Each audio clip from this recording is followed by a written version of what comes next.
নমস্কাৰ এই মুহূৰ্তত আহি পৰিছে সন্ধিয়াৰ কেইবাটাও গুৰুত্বপূৰ্ণ খবৰ। আজি হৈছে ৫ জানুৱাৰী। লাখ লাখ লোকে ঘূৰাই দিব লাগিব ৰেচন কাৰ্ড আৰু অৰুণোদয় আঁচনি। এইবাৰ ১০ তাৰিখে কোনে নাপাব অৰুণোদয় আঁচনিৰ ১২৫০ টকাকৈ। অসমৰ মুখ্যমন্ত্ৰী ডক্টৰ হিমন্ত বিশ্ব শৰ্মাই ইয়াক লৈ কেইবাটাও গুৰুত্বপূৰ্ণ সিদ্ধান্ত গ্ৰহণ কৰিছে। লগতে আত্মসহায়ক গোটৰ মহিলাৰ এখন নতুন তালিকা প্ৰকাশ পাইছে। অতি শীঘ্ৰে মহিলা গোটৰ একাউণ্টত সোমাব ১০,০০০কৈ টকা। কেৱল এয়াই নহয়, PM কিষাণৰ প্ৰতিজন হিতাধিকাৰী একাউণ্টত সোমাব ১৯ নম্বৰ কিস্তিৰ টকা। SBIৰ প্ৰত্যেকজন হিতাধিকাৰীৰ বাবে এটা ভাল খবৰ। লগতে যদি আপুনি ভাবিছে SBIত চৰকাৰী চাকৰিৰ বাবে আবেদন কৰিব, তেনে ক্ষেত্ৰত কৰিব পাৰিব। ইয়াৰ বাবে আবেদন প্ৰক্ৰিয়া আৰম্ভ হৈ গৈছে। লগতে কেইবাটাও ৰাজনৈতিক খবৰৰ লগতে অৰাজনৈতিক খবৰ যুগুত কৰা হৈছে আজিৰ দিনটোত। গোটেই অসম তথা ভাৰতৰ বিভিন্ন প্ৰান্তৰ পৰা যুগুত হৈছে কেইবাটাও ডাঙৰ খবৰ। এনেবোৰ খবৰ নিতৌ পাই থাকিবলৈ চেনেলটি ছাবস্ক্ৰাইব কৰি ভিডিঅ'টো এটা লাইক কৰিবলৈ নাপাহৰিব। আজিৰ আমাৰ প্ৰথম খুবেই গুৰুত্বপূৰ্ণ খবৰ হৈছে অসমবাসীৰ বাবে এটা ডাঙৰ খবৰ। লাখ লাখ লোকে ঘূৰাই দিব লাগিব ৰেচন কাৰ্ড আৰু অৰুণোদয়। চৰকাৰে আৰম্ভ কৰিব জোৰদাৰ অভিযান। পৰিয়ালত ৫জন সদস্য থাকিলেহে ৰেচন কাৰ্ড আৰু অৰুণোদয় আঁচনিৰ সুবিধা আপুনি লাভ কৰিব। অৱশ্য নিসন্তান দৰিদ্ৰ পৰিয়ালে লাভ কৰিব ৰেচন কাৰ্ডৰ সুবিধা। বহু লোকে একে ঘৰতে থাকি হৈছে ২ৰ পৰা ৩খন ৰেচন কাৰ্ড। আপোনাৰ ঘৰত কেইটা ৰেচন কাৰ্ড আছে? ইয়াক লৈ চৰকাৰে আৰম্ভ কৰিছে ভয়ংকৰ অভিযান। ধৰা পৰিলে হ'ব ডাঙৰ বিপদ। তেনেলোকে ঘূৰাই দিব লাগিব ৰেচন কাৰ্ড। অৰুণোদয় আঁচনিৰ বাবে বহু লোকে ৰেচন কাৰ্ডক লৈ সংগঠিত কৰিছে দুৰ্নীতি। পৰিয়ালৰ পৰা বিচ্ছিন্ন কৰি লৈছে ৰেচন কাৰ্ড। গোৱালপাৰা, ধুবুৰী, হাইলাকান্দি আদি অঞ্চলত ধৰা পৰিছে বহু বিসংগতি। অৰুণোদয় আৰু চৰকাৰী ঘৰৰ বাবে সুকীয়াকৈ ৰেচন কাৰ্ড লোৱাৰ অভিযোগ উত্থাপিত হৈছে। ৰেচন কাৰ্ডক লৈ শীঘ্ৰে চলিব তদন্ত অভিযান। ৰেচন কাৰ্ড পাবলৈ ২ লাখ টকাতকৈ কম আয়ৰ হ'ব লাগিব। বিসংগতি ধৰা পৰিলে বিপদ নিশ্চিত। লাখ লাখ লোকে ঘূৰাই দিব লাগিব ৰেচন কাৰ্ডৰ অৰুণোদয় আঁচনি। হয় বন্ধু বান্ধৱীসকল, যদি আপোনাৰ ৰেচন কাৰ্ডৰ তালিকাত আপোনাৰ নামটো অন্তৰ্ভুক্ত হৈ আছে, তেনে ক্ষেত্ৰত আপোনাৰ ৰেচন কাৰ্ড বন্ধ হ'ব পাৰে। আৰু কোনবোৰ মহিলাৰ ৰেচন কাৰ্ড বন্ধ হ'ব নিশ্চয় সম্পৰ্কে জানিলে। লগতে ৰেচন কাৰ্ড বন্ধ হোৱাৰ লগতে অৰুণোদয় আঁচনিৰ টকাও নাপাব। অসমৰ মুখ্যমন্ত্ৰী ডক্টৰ হিমন্ত বিশ্ব শৰ্মাই অতি শীঘ্ৰে জোৰদাৰ অভিযান আৰম্ভ কৰিব। তাৰপিছত অসমবাসী ৰাজুক জনাইছে আমাৰ পৰৱৰ্তী খুবেই গুৰুত্বপূৰ্ণ খবৰ। লগতে ডাঙৰ খবৰ, চৰকাৰী চাকৰিৰ বাবে আপুনি এতে আবেদন কৰক। চৰকাৰে মুকলি কৰিছে SBIত নতুন চাকৰি আৰু চাকৰি প্ৰত্যাশী যুৱক যুৱতীৰ বাবে এটা সোণোৱালী সূচক। ষ্টেট বেংক অৱ ইণ্ডিয়াই খালী হৈছে হাজাৰ হাজাৰ পদ। ১৭ ডিচেম্বৰৰ পৰা আবেদন প্ৰক্ৰিয়া আৰম্ভ কৰিছে। যদি আপুনি এতিয়ালৈকে আবেদন কৰা নাই, আজিৰ পৰাই আপুনি আবেদন কৰক। জুনিয়ৰ এছ'চিয়েট গ্ৰাহক সহায় আৰু বিক্ৰয় পদৰ বাবে বিচাৰিছে বিজ্ঞাপন। আবেদনৰ শেষ সময়সীমা হৈছে ৭ জানুৱাৰী ২০২৫ আৰু ৭ জানুৱাৰী পৰ্যন্ত শেষ সময়সীমা। মাজত মাত্ৰ এটা দিন বাকী আছে। সমগ্ৰ দেশত মুঠ ১৩,৭৩৫টা পদ খালী হৈ পৰিছে।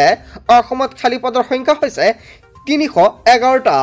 অৰুণাচল প্ৰদেশ, মেঘালয়, নাগালেণ্ড, লক্ষ্ণৌ, দিল্লী আদি বহু প্ৰান্তত খালী হৈছে পদসমূহ।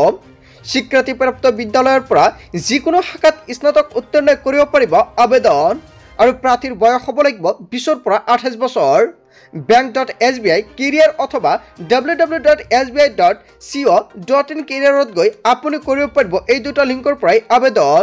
দুটাকে অনলাইন পৰীক্ষাত উত্তীৰ্ণ হ'ব লাগিব আবেদনকাৰী। পুনৰ স্থানীয় ভাষাৰ ওপৰত চূড়ান্ত পৰীক্ষাত অৱতীৰ্ণ হ'ব লাগিব প্ৰাৰ্থীয়ে। আৰু তাৰপিছতে আপুনি লাভ কৰিব চাকৰি। কেইবাটাও নতুন সিদ্ধান্ত গ্ৰহণ কৰিছে আৰু SBIৰ তৰফৰ পৰা এটা গুৰুত্বপূৰ্ণ আপডেট প্ৰকাশ পাইছে। যদি আপুনি ভাবিছে আবেদন কৰিব, অতি শীঘ্ৰে আবেদন কৰি লৈ লওক। তাৰপিছত অসমবাসী ৰাজুক জনাইছে আমাৰ পৰৱৰ্তী খুবেই গুৰুত্বপূৰ্ণ খবৰ। লগতে ডাঙৰ খবৰ, ৰাজ্যৰ লাখ লাখ লোকৰ বাবে এটা ভাল খবৰ, কিয়নো ইতিমধ্যে ২০ লাখ লোকে লাভ কৰিছে বিনামূলীয়া চৰকাৰী পকীঘৰ। যদি আপুনি চৰকাৰী পকীঘৰ পোৱা নাই, তেন্তে আপুনি অতি শীঘ্ৰে আবেদন কৰি লৈ লওক। নতুনকৈ ১,৭৩,০০০ লোকক দিয়া হ'ব বিনামূলীয়া ঘৰ। প্ৰধানমন্ত্ৰী আৱাস যোজনাৰ অধীনত লাভ কৰিব এই ঘৰসমূহ। ইতিমধ্যে এই নতুন ঘৰৰ বাবে সকলো প্ৰক্ৰিয়া সম্পন্ন হৈছে। ৭ লাখ লোকে নতুনকৈ লাভ কৰিব পকীঘৰ।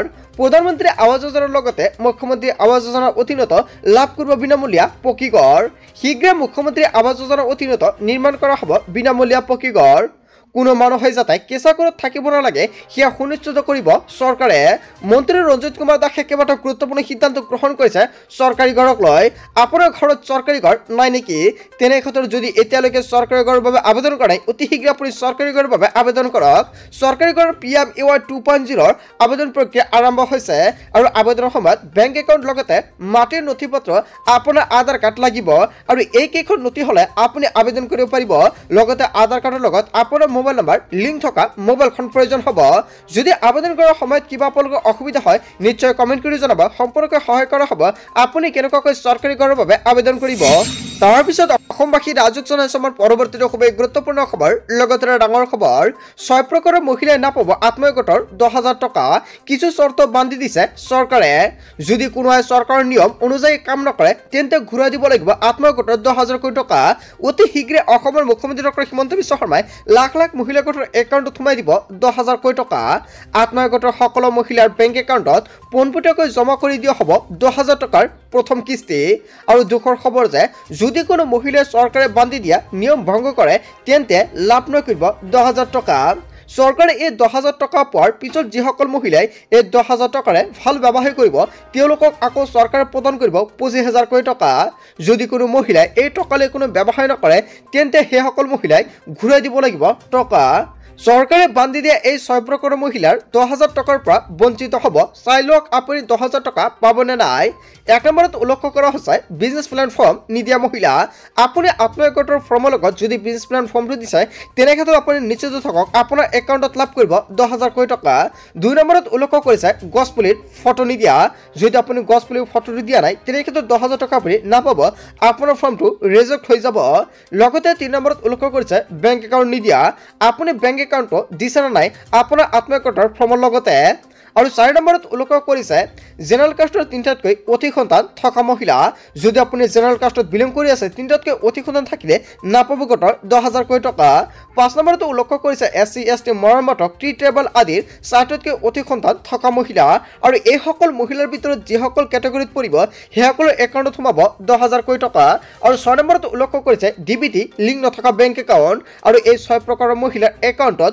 গোটো টকা নাপাব যদি আপোনাৰ একেটা কাম কৰা নাই অতি শীঘ্ৰে আপোনাৰ বেংকতকৈ ডিবিটি লিংক কৰি লৈ লওক আপোনাৰ বেংক একাউণ্টৰ লগত আধাৰ কাৰ্ডখন লিংক কৰিব লাগিব লগতে এনপিসিআই লিংক কৰিব লাগিব অনথা আপুনি আত্মসহায়ক 10000 টকা নাপাব অসমৰ মুখ্যমন্ত্ৰী ডক্টৰ হিমন্ত বিশ্ব শৰ্মাই সকলোকে লৈ কেইবাটাও গুৰুত্বপূৰ্ণ সিদ্ধান্ত গ্ৰহণ কৰিছে লগতে বন্ধু-বান্ধৱীসকল অসমৰ মুখ্যমন্ত্ৰী ডক্টৰ হিমন্ত বিশ্ব শৰ্মাই গোটৰ মহিলাৰ বাবে এখন গুৰুত্বপূৰ্ণ তালিকা প্ৰস্তুত কৰিছে অতি শীঘ্ৰে তালিকাটো পাব্লিশ হ'ব তালিকাটো যেতিয়া পাব্লিশ কৰিব আপুনি কেনেকৈ লিষ্টত নামটো চেক কৰিব নিশ্চয় সম্পূৰ্ণকৈ যেতিয়া তালিকাটো পাব্লিক হয় তেনে ক্ষেত্ৰত নিশ্চয় আপোনালোকক সম্পূৰ্ণকৈ জনাই দিয়া হ'ব এইখন চেনেলৰ জৰিয়তে তাৰ বাবে সকলোৱে আগতীয়াকৈ চেনেলটি সাবস্ক্ৰাইব কৰি ৰাখিব তাৰ পিছত অসমবাসী ৰাজক জনাইছে আমাৰ পৰৱৰ্তী খুবেই গুৰুত্বপূৰ্ণ খবৰ লগতে ডাঙৰ খবৰ পিএম কিষাণৰ 19 নম্বৰ কিস্তিক লৈ কেইবাটাও গুৰুত্বপূৰ্ণ আপডেট আহি পৰিছে আপোনাৰ একাউণ্টত অতি শীঘ্ৰে পিএম কিষাণৰ 19 নম্বৰ কিস্তিৰ টকা সোমাই যাব যদি পিএম কিষাণৰ তালিকাত আপোনাৰ নামটো আছে তেনে ক্ষেত্ৰত আপোনাৰ বাবে এটা ভাল খবৰ আহি পৰিছে প্ৰধানমন্ত্ৰী কিষাণ সম্মান নিধি যোজনাৰ ধন লাভৰ পৰা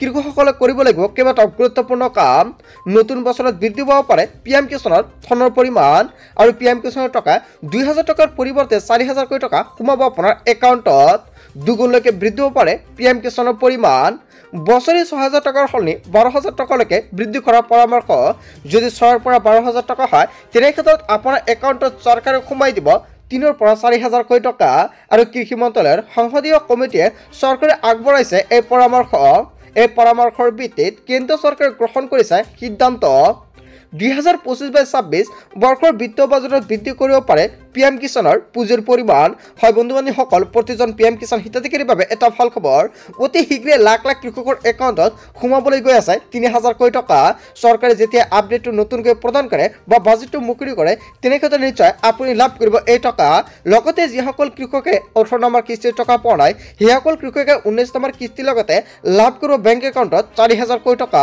আৰু তাৰ বাবে সকলো কৰিবলগীয়া ইকুৱাইচি লেণ্ড সেলিং আধাৰ লগত বেংক একাউণ্ট লিংক অথবা যদি আপুনি নতুনকৈ পিএম কিষাণৰ বাবে আবেদন কৰিছে তেনে ক্ষেত্ৰত আপোনাৰ পিএম কিষাণৰ এপ্ৰুভটো হোৱা নাই নেকি তেনে ক্ষেত্ৰত আপুনি কেনেকৈ এপ্ৰুভ কৰি লৈ ল'ব তাৰ বাবে আপুনি মাটিৰ জমাবন্দী কপি আধাৰ কাৰ্ডখন লৈ আপোনাৰ যিখন ডিষ্ট্ৰিক্ট বা জিলাত গৈ আপুনি এটা কাম কৰিব লাগিব আৰু সকলোৱে কৃষি বিভাগত গৈ আপোনাৰ এপ্ৰুভ কৰি লৈ ল'ব লাগিব আৰু এপ্ৰুভ কৰাৰ পিছতে আপোনাৰ একাউণ্টত চৰকাৰে প্ৰদান কৰিব পিএম কিষাণৰ টকা সো বন্ধু-বান্ধৱীসকল গোটেই অসম তথা ভাৰতৰ বিভিন্ন প্ৰান্তৰ পৰা যুগত হৈছে কেইবাটাও ডাঙৰ খবৰ এনেবোৰ খবৰ নিতৌ পাই থাকিবলৈ চেনেলটি সাবস্ক্ৰাইব কৰি ভিডিঅ'ত এটা লাইক কৰিবলৈ নাপাহৰিব so thank you for watching full video'